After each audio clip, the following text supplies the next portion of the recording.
52 avant Jésus-Christ, la défaite d'Alésia. Alors, bon, là, avec cette date, c'est plus qu'une date, c'est un monument, c'est un mythe, c'est, on peut dire quasiment, le soleil noir de l'histoire mythologique de la France, du roman national même, disons-le. L'histoire d'Alésia se joue autant au XIXe siècle qu'à l'époque antique gallo-romaine.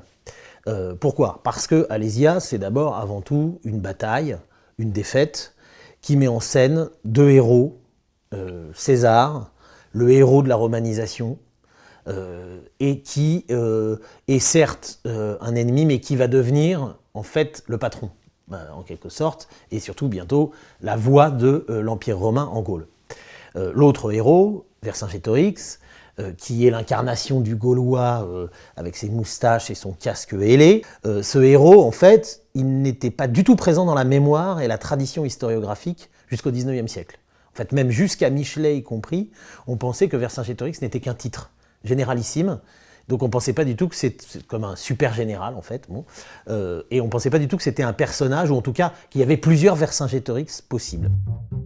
Quand on a décidé de personnaliser tout ça, à travers Amédée Thierry, le frère d'Augustin, ou à travers ensuite Camille Jullian, on a véritablement enchâssé dans Alésia une sorte de mythe fondateur, en quelque sorte, de la défaite glorieuse.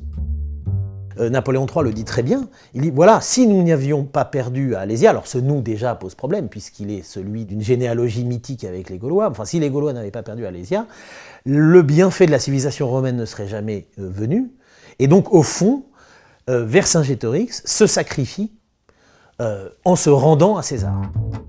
Alésia, dans une histoire de France, disons, qu'on veut continue, sert à justifier non seulement toutes les défaites égrenées le long de cette histoire, et à leur donner une nécessité, c'est-à-dire, au fond, faire comme si à chaque fois, l'épopée de la France était nécessairement ponctuée de défaites, qu'il faut accepter et voire même porter au pinacle.